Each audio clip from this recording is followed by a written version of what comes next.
Hey everyone, welcome to lesson 4 of Illustrator Classroom in a book 2024. Today we're going to take a look at working with editing and combining shapes and paths, and then we'll also take a look at our logo creation part 2. So now that we've got some basic shapes kind of put together, we're going to take a look at how we can implement the tools we learned today during the lesson and kind of apply them onto some of the stuff that we started off with. So today we're going to take a look at cutting with scissors tool, joining paths, working with a knife, eraser tools, compound paths and what they are, how to outline strokes. Couple of cool tools, the shape builder and the Pathfinder, kind of fun ways, which are really good ways to kind of implement into your logos later. The Reshape tool, the width tool, and something really interesting called Intertwine, which is kind of a fun little like workaround for trying to layer kind of art. So first thing we're going to take a look at today is obviously getting access to those lesson files. So what I want to first do is jump into Blackboard, and obviously under lesson 4, the lesson 4 start files are right here. And also the shape logo part 2 kind of parameter stuff is there as well. So when you guys fire open your lesson 4 start files, this is what you're going to be seeing. So let me close all this stuff in the background. What we're going to be looking at primarily today, if I can zoom in on it for you here, is kind of some editing tools. So let me jump in here. Underneath this eraser tool, you'll be seeing things like the eraser, scissors, knife. We'll play around with that. Underneath it, you'll probably see your scale tool, but we're actually going to be working with the reshape tool. There's also this width tool, this one down here, this shape builder tool. So a couple different ones that we're going to be working on that we haven't touched yet. So just kind of a quick preview of where to find all those. What I want to take a look at first is the scissors tool. Now, the kind of nice part about this is as they built the start file for us, it kind of shows you like a work area of on the left-hand side, we'll mess with these. And on the right-hand side, that gives us an idea of what it should kind of look like. If yours doesn't look exactly like it, don't worry. It's just kind of a rough reference point for you. So what I want to start off with first is my scissors tool. Scissors tool is really just all about cutting apart an existing closed path. So right now, if we look at this square here, this is a closed path, and on the right-hand side, it looks like they kind of like split it, they added a line, they pulled it apart a little bit. So what I'm gonna do first to kind of just get started is I'm just gonna click once anywhere on this path, and you'll see it's highlighted. Now, when I click on it, it doesn't really look like a whole lot happens. It's really just that little dot. But if I click with my direct selection tool and pull away, it actually shows me that now I've split this path in half. Now here, this is a closed path. You can see that all the stroke or the thickness of the line kind of goes all the way around the edge. Whereas this one, there's like a break. It doesn't kind of completely close the path. So what I want to do is I want to be able to close the path, and then I can use my direct select tool to kind of play around with my alignment of all this. Now, the way you're going to close your path is with it selected. You can go to your object menu and then down to where it says path here, and there's a command that's called join. The shortcut for that is Command J. I'll just do my join command. Oh, look, it's saying that I have to select both endpoints. You can see I only have one endpoint selected. So if I hold my shift key and click on the other one, now I've got them both highlighted. You can see the rest of them are all hollow, but the two that I want to join are right there. So again, object path join, or that Command J, and then that now closes that path. And if I want to adjust this up, I can click away to select one at a time and kind of fine tune it to however I want. If you don't want yours to look like this, totally fine. Doesn't really matter to me. It's just kind of the bigger picture of understanding how to split the path, pull the lines apart, and then join them so they become one completed path again. So that's a first step with scissors tool. So scissors tool is just going to cut one part of a line. Now, next part on this, what we're going to take a look at is you can see like his kind of snout here. We add like a nose. We add a line that kind of shoots across here. And if I highlight over this area, I'm going to grab my regular selection tool and click on this. On that snout, it's just like, it almost looks like kind of like a wedge of a circle. What we're going to do is a different tool. So instead of using a scissors to clip one point, what we're going to do is we're going to grab the knife tool, and what that's going to let us do is just kind of drag across an area, and whatever direction or however our kind of mouse travels along that, that's what's going to cut this area out. Now, this will only work on an area that I have selected. So remember, but in order for this to work, you need to make sure you have your selection tool active and that this selection is highlighted. So I'm just going to kind of click and drag through here. And if I look now, that becomes its own separate part that I can go in and apply a color to. Same thing on here. Like if I want to kind of go maybe a little bit north of the snout, kind of down to that bottom corner there. Again, I'll grab my knife tool, and I'm just going to kind of go right from here to maybe about right to that point. And again, it's now split this into two pieces. So I can color this in that kind of lighter tan color. And again, as far as colors go and all this stuff, whatever you think looks good, totally up to you. So there, I think I'm looking pretty good. Now, remember, when I'm done with an object, I always want to make sure I'm grouping it together.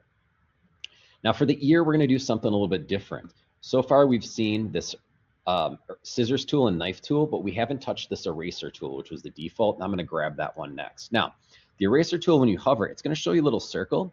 If you double click on this eraser tool box, it actually pops open an option and it lets you change the size of your eraser. Mine, your default might be really small, like you can barely even see it. I'm going to bump mine way up. I'm going to set mine somewhere between like 80 and 90. So when I click OK, it actually shows me a preview of what that is going to erase. Now, just like all the other tools, I need to make sure that I have the object selected before I can do any erasing to it. And what I want to do is I'm going to kind of just swoop away the side there. And I think that looks pretty good. And when I grab my direct selection tool, I can kind of pull in. I'm going to round off those other edges just a little bit. And now I've kind of got that basic shape. And I can probably just put his little head together right away here. So I'll just throw it in there. I think that's looking pretty good. And I'll group this together right away as well.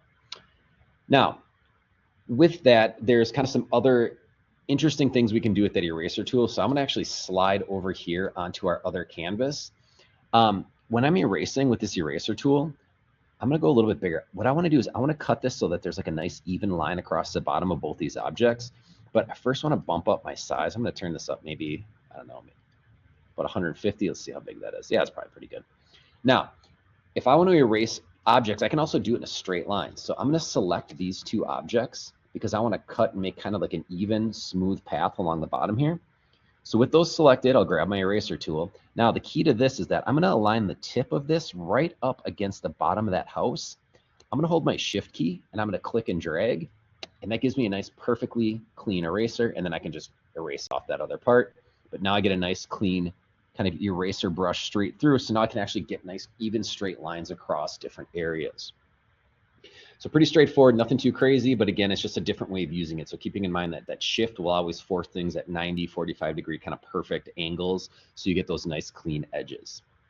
Same thing here, how they built this plant.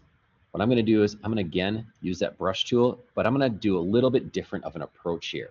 Right now, it looks like I've got basically like a bunch of strokes put together, right? I don't have a body. I can't erase a stroke with the eraser tool, but what I can do is I can convert these all from paths into objects. So what I'm going to do is I'm going to go up to my object menu and then down to path. And I've got a couple different options in here, but what I can do is outline stroke. And what that does is it now turns that single line into a box. So I can actually do this on multiples. I'm going to grab all three of these guys, object, path, and I'll outline the stroke on all of them. So now they're their own separate shapes. And now this eraser tool is going to work, but this is probably too big of a brush. So like we did before, I'm going to double click on the brush tool. I'm going to bring this down maybe, I don't know, 70s, 80s. That's probably a little bit too big. Let's take this down in maybe like the 30s, 40s range. And I'm going to click away, and I'm just going to try and make like little kind of rounded points to this. So I'll make sure I select each one of these.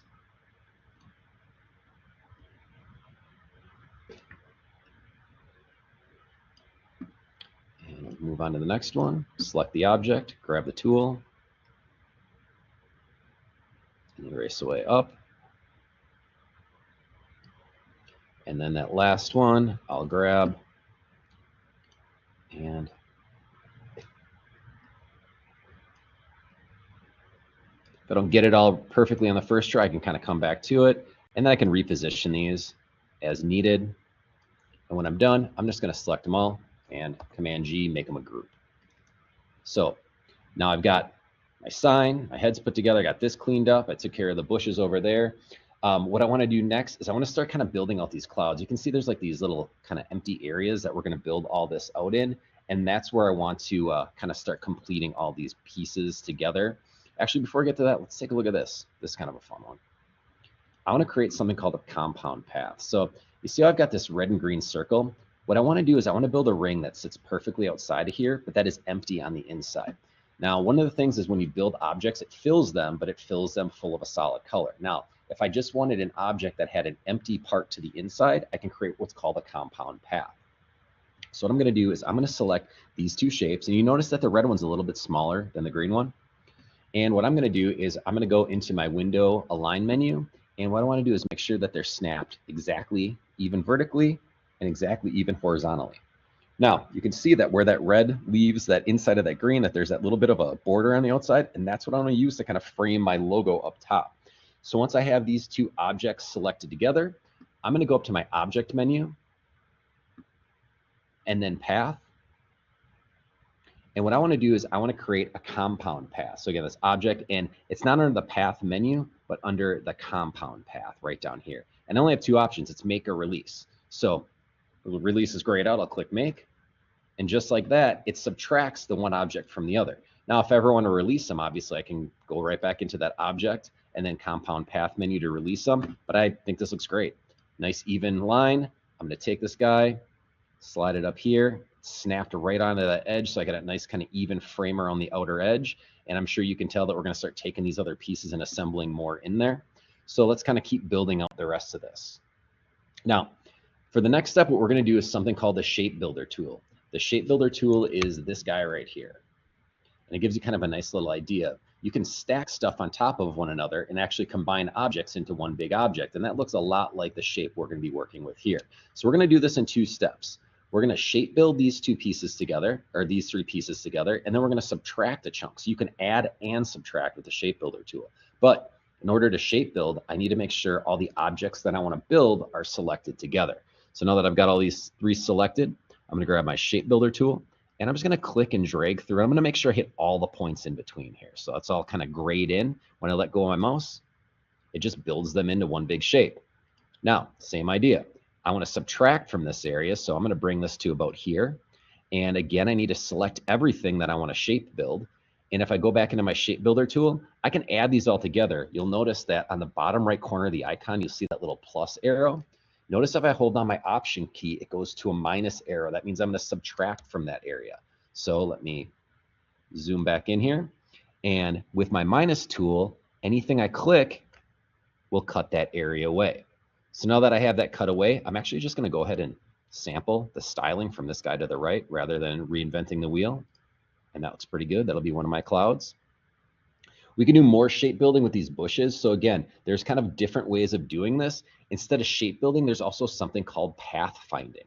You'll see under my line, I happen to have mine nested together. But if you go to Window and down to Pathfinder, Pathfinder kind of does a similar thing. It'll let you work with these different shape modes. So if you're going to unite things or subtract whatever's in the front or whatever intersects, there's all these different ways of kind of pathfinding to subtract areas together. So for these bushes, what I'm going to do is I'm going to select all of these. And you see how that yellow chunk is stacked to the back? I'm going to try this minus back. And what that does is, looks like it cuts everything out because this is also behind it. So if I select this and minus back, it'll cut that right out of there. But what I could do is I could combine these two shapes first so I don't run into that issue. So now I've got a combined shape. And now it only knows one shape versus another. So now when I minus back these or select them all and hit this minus back command, it'll dump that area out. And now I'm looking just like the other one. Now for this next cloud, let's try that Pathfinder to combine. I'm going to select all these shapes together, and I'm just going to combine them all into one big piece. Pretty simple. If I want to stretch them up or play with kind of the appearance of it, now it acts as one big piece. And then I can also go in and just sample that styling from over there. So I'm getting a lot of these kind of pieces assembled pretty quickly here by using that Pathfinder. I really like this. It's a great tool, especially when you're building shapes like this. So something when it gets into your shape-based logos part 2, it's a really good way of thinking about using the tools. Now for the last one, we're going to take a look at this little tail, and we're going to use a couple of tools here. We're going to use the Reshape tool, and then we're also going to use the Width tool. So you can see how on the right, it's kind of got this curve where it goes right and then it comes back left. Well, what I want to do is I want to first give it a shape, and then I want to give it some thickness. So let me start by zooming in a little bit here. And I'm going to grab this Width tool. Now you may not see your Width tool or your Reshape tool. You may not see this right away. You may see Scale. Remember, if you press and hold on that Scale tool, you'll see this Reshape tool. And what it's going to let me do is first, obviously, I got to select the line. I'm going to grab this tool, and if I click, I can drag over, and it adds a point and adds kind of a shape to the line. So I can take this on any line, completed or uncompleted paths, and I can kind of add shape to them. So now that I gave it kind of that little twist, we're going to make like a little tail for this dog logo. We've got that done. I'm going to grab this thing now called the Width tool. This is kind of a fun one. What this lets me do is this lets me grab on any anchor point, and if I click and drag away, it'll add a width or a thickness to it. I can also slide up and down to create additional spots for it. So here, if I click out, maybe I want it to be thick in the middle and thinner on the edges. And I can play around with my positioning. And then I can use these little points to fine tune how this looks. So maybe I want to go a little bit thinner here. And it looks like it's a little bit too, yeah, I think that's a little bit better. So maybe I wanted to get a little bit more of a shape to it. And then I can slide this up and down that path to control where those lines break. And when I'm done, there's my finished shape. So you can see by adding a curve and then using this width tool, you can take a single line and kind of create a custom shape to it. Also notice, you see how there, you can grab them right on the ends on the little sample. You can also add just a circle to the end of a line, just like that as well. So we've got our clouds, our bushes, our tail. Last thing I want to do before we put all this thing all together is the Intertwine tool. And this is a really cool one. This is newer within the last few versions of Illustrator. I really like this tool. This is something that before it existed required a lot of just kind of messing around and building separate objects and stacking them and using a lot of object arrange commands. You see, we've got this kind of like little scarf that wraps around this guy. I want to make it look like it's going behind him and in front of him and then back behind him and back around. So I kind of want to make this thing wrap all around this guy. Now, what I need to do is two things. I need to first select the objects that I want to intertwine. So I'm going to click on the dog. I'm going to hold my shift key and I'm going to click on the path for the scarf. So I got these two objects selected. And if I go up to my object menu, there's a whole intertwine option. So if I come down here, it says intertwine and then make. Now, when I make this, I can hover and it kind of shows like that gray area. But what I want to do is use this like a lasso tool. So what I'm going to do is I'm going to click and I'm going to hold my mouse button down and I'm going to drag around the area that I want to intertwine. So when I get to the end, I let go and then it hides it back behind. So now it looks like it's kind of going behind this path and in front. And I want to make it look like it's going back behind. So I'm going to click and I'm going to make sure I go all the way over the areas that I want to intersect. Back to where I started, I let go. And just like that, got this perfect kind of intertwining wrapping effect done super simply, very easily. So another kind of fun one to think about is as you're building your logos, maybe you want to kind of wrap something around something else, just something fun for you to play with. So now that we've got all our pieces put together, what I want to do, or assemble, is what I want to do is put them all together. So I'm going to grab these one at a time and I'm going to grab, looks like I just need that and the tail. And I'm just going to, for sake of speed, copy this thing.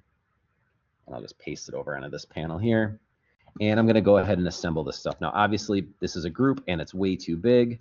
So I'm going to shrink it down. Throw the tail over here. And it's probably still too big. But again, the more zoomed in I am, the more control I'm going to have over kind of the appearance of things. So I'll go a little bit smaller here.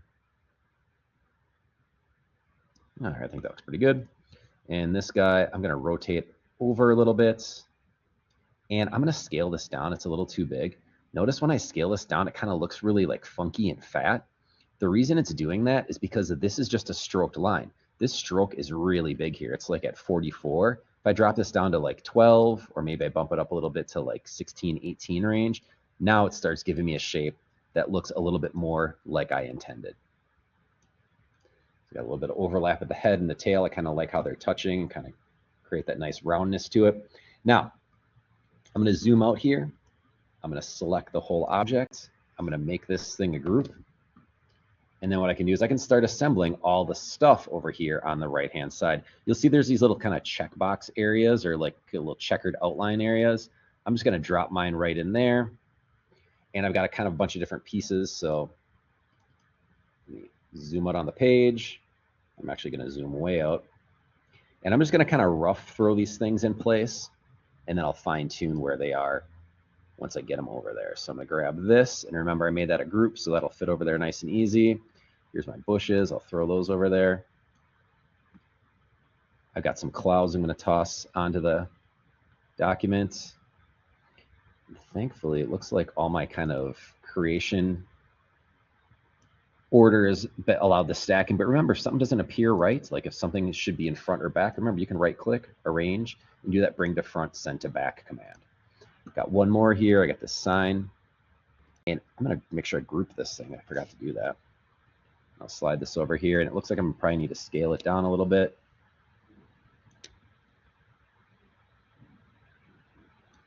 That looks pretty good. What am I missing? That's all of it. So when you're finished, what you can do with this thing is, again, grab your artboard tool, dump out any artboards you don't need. I'm going to delete this out. I'm going to delete this artboard out. So all I'm left with is this as far as artboard goes. The rest is all kind of locked stuff from the lesson file. So when I'm done, I can do my file save as command. I'm going to save this obviously off onto my desktop. Last name dash description as a PDF file.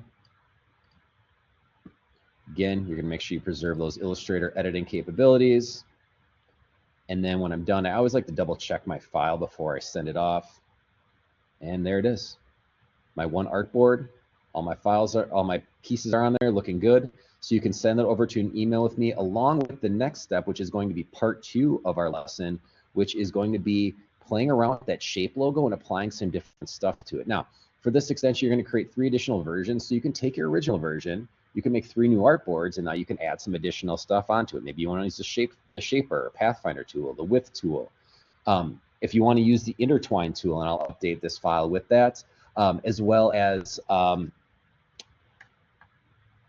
pathfinding, going ahead and playing with any of those different like compound path options, any of those other things that we've taken a look at. Those would be great ways to kind of get your feet wet with these and play around with kind of the possibility of it. So I went in and I kind of played around with my box. I cleaned it up. I smoothed off my lines. I added some shading. Here I use like a width tool on an object to kind of get a little bit more kind of sense of motion. Here again, like just playing around with like the width tool, shaper tools, kind of playing around with stacking and aligning and grouping things. So these are all just kind of food for thought things for you guys. But again, there's no right or wrong answers. I just want you to play around with the tools and get comfortable with that. So if you have any questions, obviously you can reach out to me via GChat or email. Otherwise, I will see you guys for lesson 5. Thanks.